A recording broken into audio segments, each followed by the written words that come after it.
ప్రస్తుతానికి 4 కంపెనీల బిఎస్ఎఫ్ వచ్చింది, ఇంకా రాబోతుంది.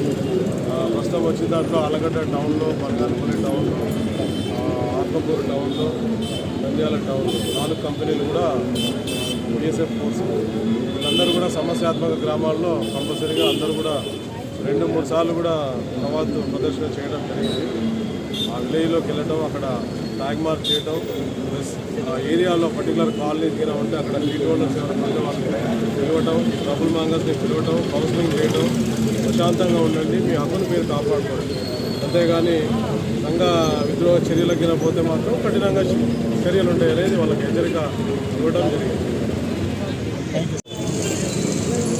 ఎన్నికలు ప్రశాంతమైన వాతావరణంలో జరగాలని, ప్రతి ఒక్కరు కూడా వాళ్ళ ఓటు హక్కును స్వేచ్ఛగా వినియోగించుకునే ధైర్యాన్ని కల్పించాలని, అలాగే సంఘ విద్రోహ శక్తులు అలాంటి వాళ్ళకు ఒక హెచ్చరికలాగా పట్టణంలో ఫ్లాగ్ మార్క్ చేయడం జరిగింది.